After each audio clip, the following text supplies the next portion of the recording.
Hello lovers. Eleanor here. Tonight, we will embark on a journey, not just across years in history books, but across the empty rooms of my own little home.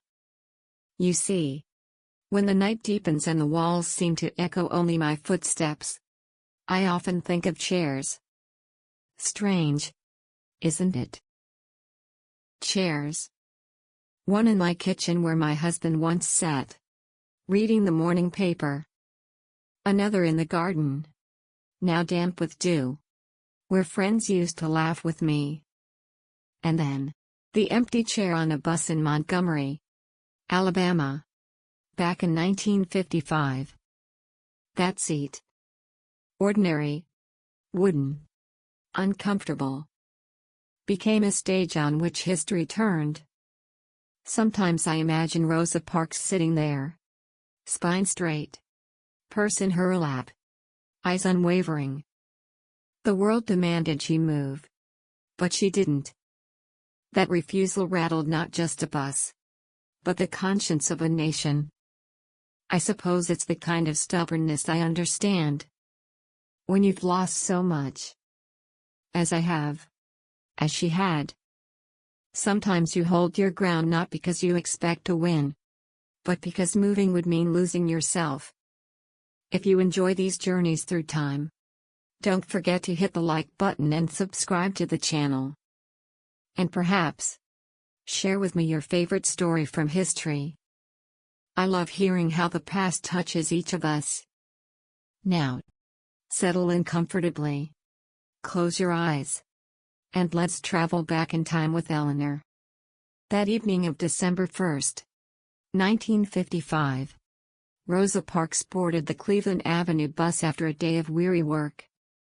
She was a seamstress, her body tired, her spirit older than her years. Segregation was not an abstract law. It was a daily humiliation, etched into signs above fountains, restaurants, and bus seats. White passengers at the front, black passengers at the back. A system so ordinary, so ingrained, that to resist it was to invite the fury of a city. When the bus filled and a white man stood waiting, the driver demanded Parks and 3 others in her row move. 3 obeyed. Parks remained. Here is where historians still debate. Was it fatigue? Was it spontaneous? Or was it deliberate? A step in a larger plan nurtured by activists already fighting for equality? The answer is not simple. Parks herself later said she was tired. Not of her body, but of giving in. I sometimes wonder, would I have had her courage? At 70, I find it hard enough to stand firm against loneliness, against the pull of silence. But she, in her 40s, faced down a system built on centuries of cruelty. It was as if she said, "No more." And in that no was an entire people's yes. Yes to dignity. Yes to equality. Yes to the dream of freedom. The arrest came quickly. The bus driver, James Blake, called the police. Parks was taken away like a criminal, for the crime of staying seated. I pause here, picturing the cold of that jail cell. A woman alone. Her purse searched. Her body denied rest. Her name reduced to ink on a police report. I think of my own nights alone. Though mine are filled with books, teacups, and echoes. Hers was filled with bars and the weight of an unjust system pressing on her shoulders. And yet, even in that moment of despair, Parks was not broken. History tells us that she knew this act, this simple no, would not fade away like countless other small resistances. It would be remembered. And indeed, within hours, news spread like wildfire across Montgomery's black community. A woman, dignified and respectable, had been arrested for holding her seat. That image, The empty seat she refused to leave still speaks to me. Chairs hold stories, don't they? One day they're ordinary furniture. The next, they're monuments to courage. And I think of my own empty chairs again. And wonder, what if they, too, carry some quiet rebellion? Perhaps my stubbornness against despair, my insistence on telling these stories though my home is silent, is my own way of refusing to move. Tell me, dear listeners, what do you think? Was Rosa Parks a weary woman pushed too far? Or was she the conscious spark of a revolution?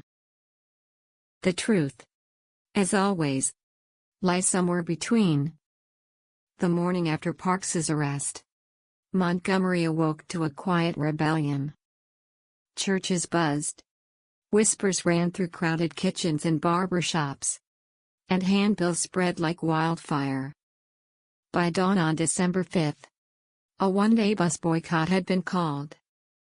The black community, weary of decades of indignity, decided to walk. And walk they did. Children trudged to school. Men and women marched miles to work. Old folks leaned on canes and still refused the bus. I close my eyes and imagine the streets that day. Shoes scraping pavement. The rhythmic shuffle of determination. A city's heartbeat measured not in the roar of engines but in the cadence of footsteps. It reminds me of my own morning walks, though mine are just lonely shuffles around the block. Sometimes, I feel the weight of each step, the ache in my knees, the silence of the world around me. But for Montgomery, each step was a shout, louder than any horn. We will not be moved. And at the center of this storm, an unlikely figure emerged. Martin Luther King Jr., only 26, a young pastor at Dexter Avenue Baptist Church. The community needed a voice, someone to channel the collective rage into hope. King's speeches, calm yet thunderous, lifted ordinary people and gave them the sense they were part of something far greater than themselves. Here is where history's irony strikes me.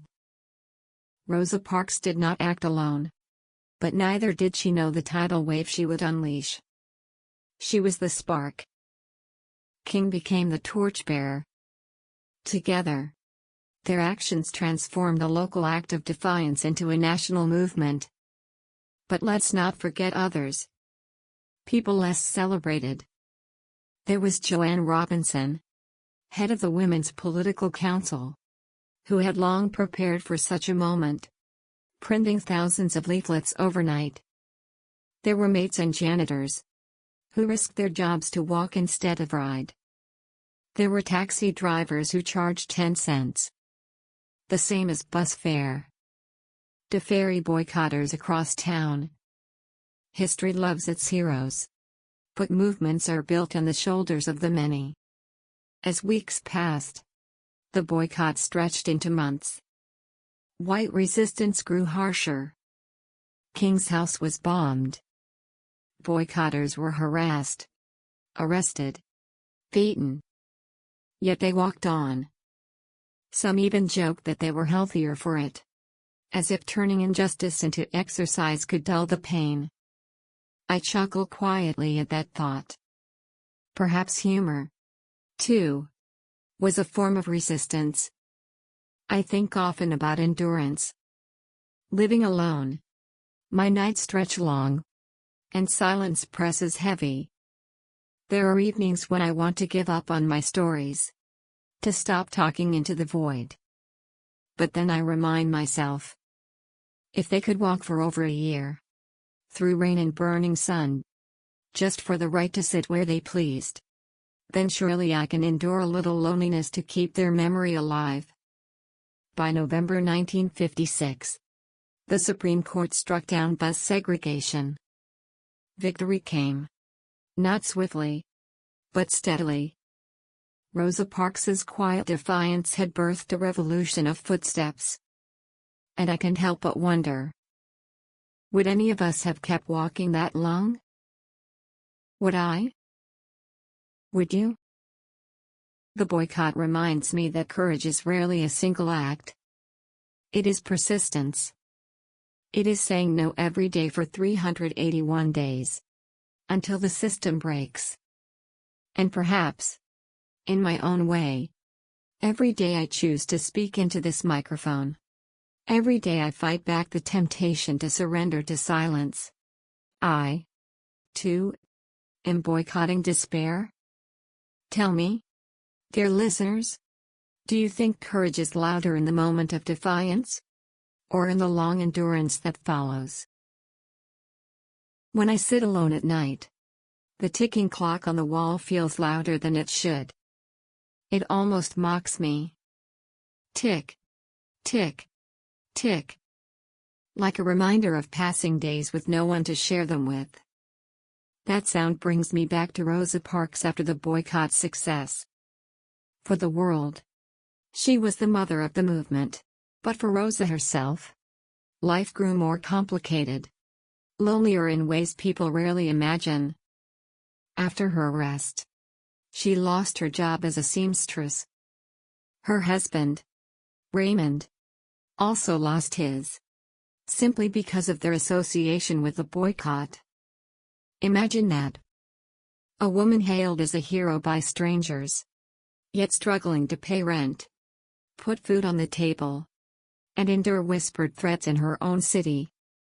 Fame, it seems, is often accompanied by sacrifice, sometimes even punishment. I think about that often. How society loves its icons but does not always care for the individuals behind them. Rosa Parks was not lifted up by her community after the boycott. In many ways, she was abandoned. By 1957, she and her family moved to Detroit, hoping for a fresh start. Yet there, too, she encountered poverty, discrimination, and the cold truth that symbolic victories don't immediately erase lived injustices. This is where my heart aches. I imagine Rosa sitting quietly in her modest home, much like I do in mine, feeling the weight of a world she helped change yet struggling to find her own place within it. Her story resonates with me because loneliness does not always come from being unseen. Sometimes it comes from being seen too much. For one moment. And then forgotten once the applause fades. In Detroit, she continued to fight. Working with Congressman John Conyers. Attending rallies. Speaking out against racism and injustice. She never stopped. But it was not the glamorous role of a national figurehead. It was grinding. Daily work. The kind that rarely makes headlines. Her perseverance reminds me of the quiet chores I do here at home. Sweeping the floor. Making tea. Watering the plants. Small acts that keep the world moving forward. Even when no one notices. Did Rosa Parks ever wonder if it had been worth it? Did she ever sit with her hands folded, staring into the silence, asking if one moment of defiance was worth decades of hardship? History rarely tells us about the doubts of its heroes. But as I sip my tea and listen to the stillness of my own house, I can almost hear her thoughts. And yet, she endured. That is what moves me the most. Not just the bus seat on December 1st, 1955, but the thousands of days after. When she kept going despite being forgotten, overlooked, and worn down by life's disappointments. It makes me ask, what defines a hero more? The single moment of bravery, or the lifetime of struggle that follows? Perhaps the truest courage is found in the latter. The slow, unglamorous march of persistence. There are evenings when the loneliness feels heavier than others. I'll sit here in my chair, hands resting on a half-finished book, and the silence presses down like a weight. It is in those moments I think of Rosa Parks. Because her later years were also marked by a profound kind of solitude. Different from mine, but familiar in spirit. You see, after the boycott, and even after decades of service in Detroit, she was not showered with wealth or comfort. Instead, she lived quietly, often struggling financially, and, most striking to me, she endured illness and personal loss. Her beloved husband passed away. So did her mother. And for a woman who had once set the world alight with a single act of defiance, the shadows of grief must have felt terribly long. It humbles me to remember that heroes age, heroes ache, and heroes sit in quiet rooms just as I do, wondering what remains of their strength. Rosa Parks had admirers across the globe. Yet in her daily life she often depended on the help of friends and community groups to pay bills or cover medical expenses. That contradiction is heartbreaking.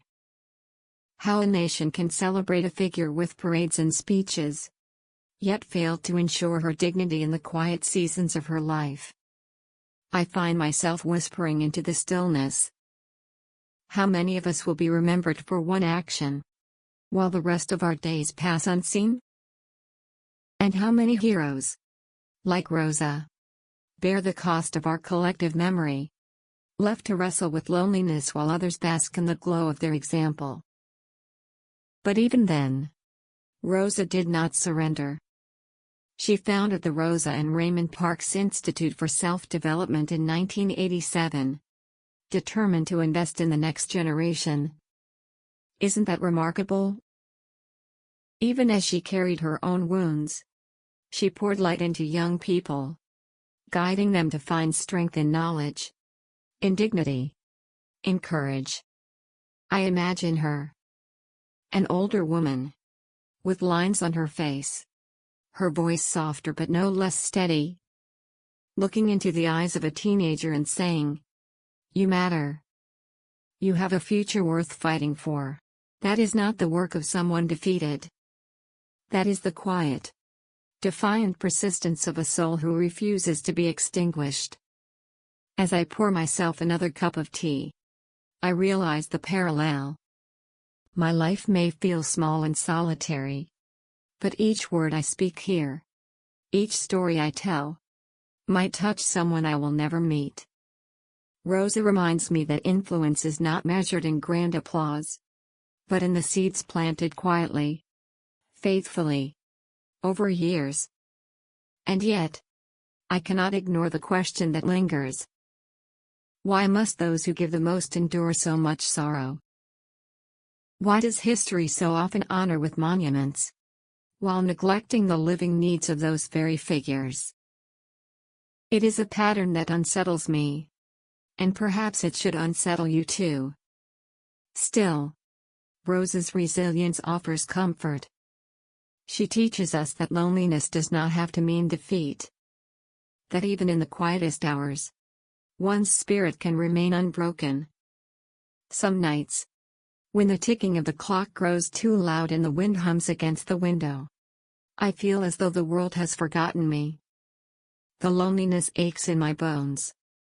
But then I remember Rosa Parks in her later years, and I realize she too must have felt the sting of being overlooked, even while the world used her name as a banner.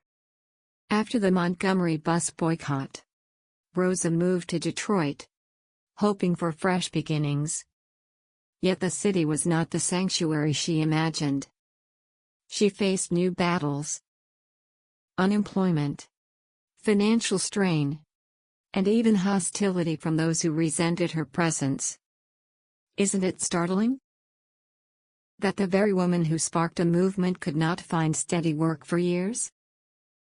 There's a cruel irony in that. I sometimes wonder, how can a society benefit from courage but fail to protect the courageous? And yet, Rosa did not let bitterness claim her. Instead, she continued to lend her voice to the broader struggle. She worked as a secretary and receptionist for Congressman John Conyers, quietly supporting civil rights from behind a desk. Her humility was profound. She did not seek a throne. She chose service. That reminds me of something I used to tell my students. True leadership is not about standing tallest, but about lifting others to see farther. Still, her Detroit years were not easy. In 1994, she was brutally attacked in her own home by a young man who had broken in. Imagine this gentle, elderly woman, assaulted after a lifetime of giving. The tragedy rattled the community, but it also revealed something telling. People rallied, donating funds, offering support. It was as if society awoke briefly to say, "We owe her more than statues." I remember reading about that moment and feeling a strange mix of sorrow and gratitude. Sorrow for the pain, gratitude for the compassion it inspired. I think of her sitting in the quiet after, nursing both her physical wounds and her spirit. And I can almost feel her strength pulsing through the silence. She would not be broken. Even then. That resilience is something I try to borrow when I feel my own solitude pressing in. Rosa Parks became not only a symbol of resistance in 1955 but also a lesson in endurance across decades. The world may only recall the bus seat, but she lived nearly 50 more years of struggle, advocacy, and perseverance.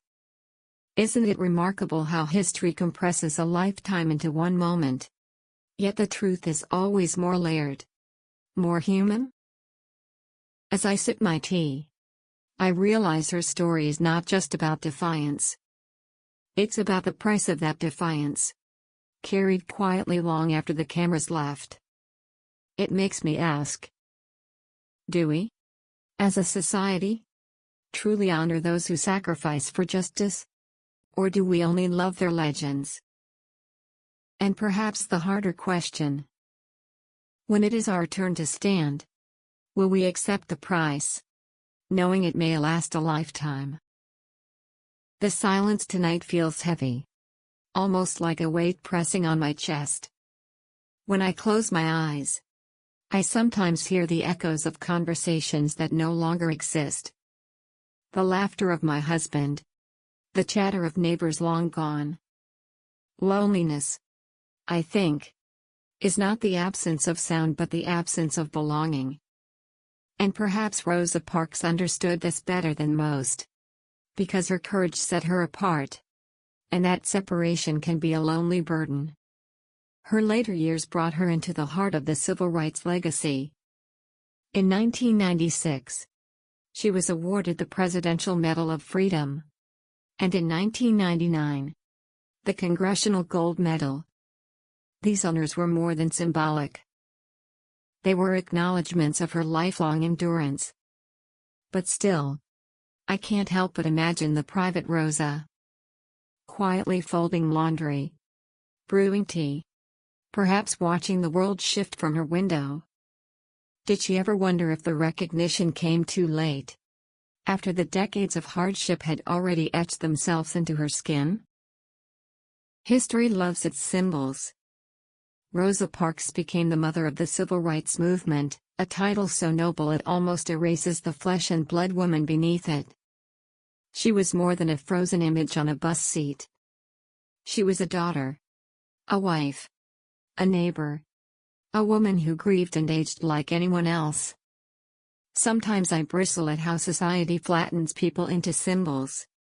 Because I, too, feel flattened by labels. The widow. The lonely old lady down the street.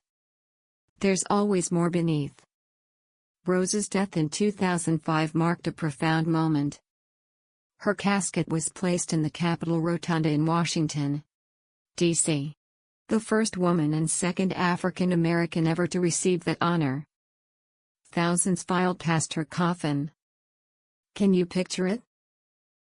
Strangers weeping for a woman most had never met. Yet all felt they knew.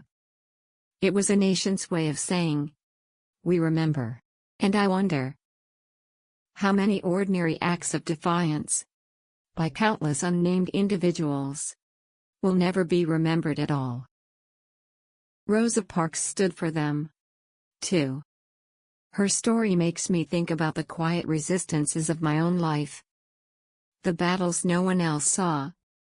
They weren't grand or world-changing, but they mattered to me. Standing up for a bullied student. Insisting on dignity for a sick relative. Refusing to let grief swallow me whole after my husband's passing. Small acts. Perhaps. But isn't history itself a tapestry of small acts, woven until they create a revolution? And yet, even with her immense legacy, Rosa's life teaches us something uncomfortable. Society often demands sacrifice from the brave, but only reluctantly offers care in return. It makes me pause, hands wrapped around this mug of cooling tea, and ask, who takes care of the caretakers of justice? Who protects those who protect us? The image of Rosa, lying in honor beneath the dome of the Capitol, lingers with me tonight. It is both grand and intimate, both public and private. For a moment, she was not just a symbol. She was a human being embraced by a nation. And in that thought, I feel less alone. If the world could pause to honor her, perhaps it still has room to honor the small, forgotten lives too. The house feels even quieter tonight, as if the walls themselves are holding their breath. I sometimes imagine voices lingering here. My husband calling me from the kitchen. The echo of my students' laughter, long since faded.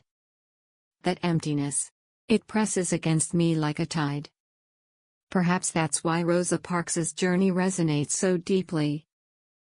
She, too, lived much of her life carrying a silence that few understood. You see, when she refused to stand on that bus, Rosa did not act alone. Her courage was braided into a larger tapestry woven by countless hands.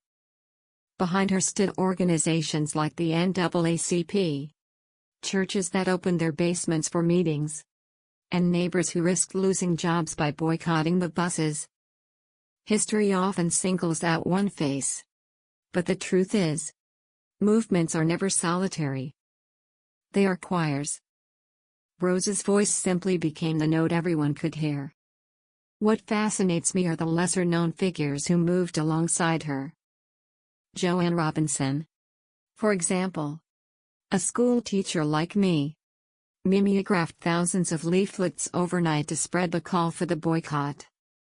Imagine her weary fingers smudged with ink, the hum of the machine through the long hours, each paper a spark of resistance.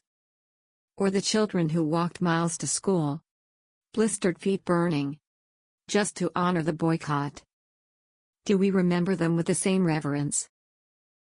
Perhaps not. But without them, the melody of change would have fallen silent. The boycott, lasting 381 days, was not easy. People endured rain, cold, exhaustion. Carpool systems were organized. Some crammed into the backs of pickup trucks. Others relying on the kindness of strangers. I like to picture an old woman clutching her groceries, walking down a dusty road, determined to withhold her fare. That act, so simple, was its own declaration of dignity. Doesn't it make you wonder how much power lies in our ordinary steps? I sometimes think of my own walks. Through the cemetery where my husband rests. Or to the corner store where I am now just that quiet old woman. My steps feel small, unnoticed. But Rosa's story reminds me that even the smallest steps, multiplied, can resound. What if history is less about the few who shouted and more about the millions who whispered the same word? Enough? Of course, the boycott's success came with pain. Families were harassed. Leaders were jailed. Homes were bombed. The risk was relentless. And yet, people pressed forward. That makes me pause tonight. Courage does not mean absence of fear. It means walking on despite the tremor in your hands. How many of us, sitting here in comfort, could bear such weight? Could I? Could you? I return to the image of Rosa Parks not as the symbol on a bus seat, but as part of a greater chorus. A teacher, a preacher, a child, a weary worker. Together they carried the burden of change. Together they bent the arc of history. And so, as the night deepens around me, I whisper into the stillness. What will be remembered of us? Will our quiet acts matter, stitched into some unseen quilt of history? Or will they fade, like the sound of footsteps in an empty street? There are evenings when the silence grows so heavy that even the ticking of the old clock seems unbearable. In those moments, I feel the weight of my own smallness. An old woman in a house too big. Memories echoing in corners. And yet, when I think of Rosa Parks, I remember how the smallest person, in the smallest of acts, can tilt the entire balance of history. Her resistance on that December night was not just defiance. It was a spark that drew in another figure. One who would become both a towering leader and a target of relentless hatred. Martin Luther King Jr. At the time, he was still young. Only in his mid-20s. A pastor freshly settled at Dexter Avenue Baptist Church. When the boycott needed a voice, it was King they chose. Not for his fame. He had none yet. But for his clarity. His steady presence. And perhaps because fate needed to speak through him. I imagine that first night when he addressed the crowd. The church overflowed. People pressed shoulder to shoulder. Hearts pounding. His words rang out. Not with anger. But with calm. Steady insistence. We have no alternative but to protest. And just like that, a young man became a symbol. Sometimes history drafts us unwillingly. But when the summons comes, we either rise or falter. King rose. But here's what moves me most. Rosa Parks did not vanish into silence after her refusal. She continued the work. Though often in the shadows. She lost her job. She struggled financially. Fame never fed her. Never kept her warm at night. In fact, the burden of being the mother of the movement weighed heavily. Doesn't that ache a little? To become a hero and yet still feel invisible in the grind of daily survival? It makes me reflect on my own life. My students once saw me as a guide. A figure of knowledge. Now, when I shuffle down the grocery aisle, people glance past me as if I am already fading. I wonder if Rosa felt something similar. Known and unknown at the same time. A symbol to millions. Yet a woman still worrying about rent and bills. Isn't it strange how the world can exalt you and forget you in the same breath? The boycott finally ended with victory. Buses integrated. And a new chapter in civil rights unfolding. But victory never comes clean. Retaliation followed. Violence simmered. White citizens' councils tightened their grip. And Rosa herself? She left Montgomery. Seeking work in Detroit. Carrying with her both honor and exile. What do we make of such paradox? A woman whose acts sparked liberation. Yet who lived much of her later life in quiet hardship. History crowned her. But the world often neglected her. To me, that duality is where her humanity shines brightest. Rosa Parks was not carved from marble. She was flesh and bone. Weary and hopeful. Bruised and brave. As I sit here tonight, I hold on to that thought. Perhaps our value is not in the monuments others build for us, but in the ripples we set in motion. Ripples we may never live to see reach the shore. Rosa's courage rippled outward, carried by countless hands, until it reshaped a nation.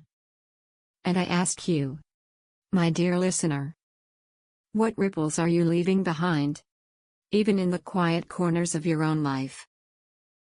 Sometimes, late at night, I hear the house creak, and I imagine it's my late husband's step. Or maybe just my loneliness shifting its weight. In those moments, I think of Rosa Parks again. Her silence was a fortress, but inside, she must have carried storms. After Montgomery, her life was not a parade of honors. She faced poverty, illness, and obscurity. For years, she worked as a secretary, barely making ends meet. Imagine that. The woman who had changed the course of civil rights, filing papers for minimum pay. Doesn't that sting a little? It makes me wonder. How many heroes live unrecognized among us, carrying invisible burdens? Yet even as her personal struggles deepened, the movement she helped ignite surged forward. The freedom rides roared across the South. Sit-ins swept through lunch counters. Marches flooded streets from Selma to Washington. And though Rosa Parks was not always at the front, her presence lingered like a quiet drumbeat beneath the movement's anthem. In 1963, at the March on Washington, where King delivered his dream, Parks was there, standing in the shadows. The cameras panned past her, focused on the grand speech. But think of the poetry in that. Without her stillness in Montgomery, would the dream have echoed at all? I feel the irony keenly. How the spotlight often shines brightest on those who arrive later, while the pioneers fade into dim light. Isn't it like gardening? The soil that nurtures the first root rarely gets praised, though without it, nothing blooms. Parks was that soil. By the 1970s and 80s, recognition began to return. She received medals, awards, tributes. Politicians called her a living legend. Yet, even then, she lived modestly, caring for her ailing mother and husband in a small apartment.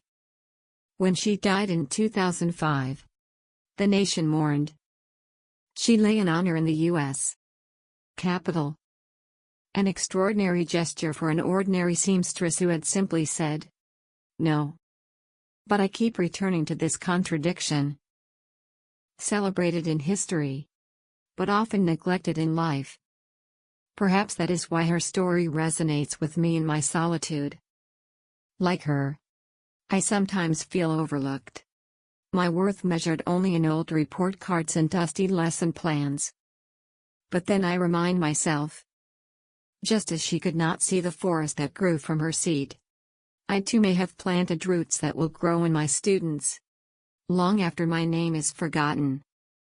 History is not always fair to those who shape it.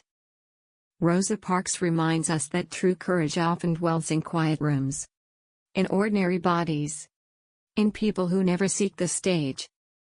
And maybe, just maybe, that is the lesson we must carry. That our actions matter, even when the world does not applaud. So tell me, dear listener, if tomorrow demanded courage of you, would you recognize the moment? Or would it slip by, disguised as something ordinary, like a seat on a bus? The night feels heavier as I sit here, speaking softly into the dark. The clock ticking like a quiet metronome of memory. Loneliness wraps around me like a shawl. But somehow, when I think of Rosa Parks, it loosens just a little. You see, Parks's legacy is not merely about defiance. It's about endurance. It's about how a single, quiet act can ripple through decades, reshaping lives she would never meet. That's the beauty and cruelty of history. Its builders often never see the final cathedral they began to lay stones for. Her no in Montgomery grew into a thunderous yes for generations that followed. Black children who once were forced to the back of buses could now sit anywhere. Voting rights. Desegregated schools. New laws. These all carry her fingerprints. Faint but permanent. And yet, history is still unfinished. Even today, echoes of segregation, inequality, and prejudice hum beneath the surface. Parks reminds us that the struggle is never truly over. Sometimes, I imagine myself back in my classroom. I would write her name, Rosa Parks, in big chalk letters on the board. And then I would turn to my students and say, she didn't start a movement because she was extraordinary. She was extraordinary because she acted in an ordinary moment with courage. That's the lesson. That's the gift she left us. And I wonder, as I close my eyes tonight, perhaps you too have a bus moment waiting for you. Perhaps all of us do. A moment disguised as inconvenience, or fear, or even silence.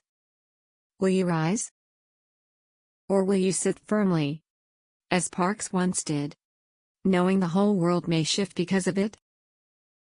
Her life was not easy. My life, too, has been lonely at times. But oh, how comforting it is to remember that meaning does not always arrive with applause. Sometimes, it lives in the small acts of love, in the quiet refusals, in the courage that trembles but does not collapse. So tonight, as I set my teacup down and look at the empty chair across the room, I whisper to the quiet, thank you, Rosa. You remind me that even in solitude, I am part of something larger. A story written long before me, and still unfolding after me. And to you, my dear listener, I leave this thought. Carry her courage with you. Let it sit in your pocket, ready for when the world demands it. Because history is not just behind us. It waits in front of us too. The story of Rosa Parks drifts into silence now, like the soft fall of evening rain. We began with one woman on a bus, weary yet unyielding, and we end with a nation forever altered. But let us not hurry away from her presence. Linger here with me, for just a moment more. Her refusal was not loud, not wrapped in banners or speeches. It was a whisper, and whispers can travel far if carried by time. That is why we remember her. Not just as a symbol, but as a person, who once trembled, who once suffered, who once believed she was simply tired, yet gave the world a spark of courage it desperately needed. And so, my loves, take this memory with you into your sleep. Imagine Rosa Parks sitting quietly, spine straight, gaze forward, on a bus rolling through history. May her stillness steady you when your own storms rise. May her courage remind you that even the smallest of actions can shift the weight of the world. End of script. Sweet dreams filled with the stories of the past.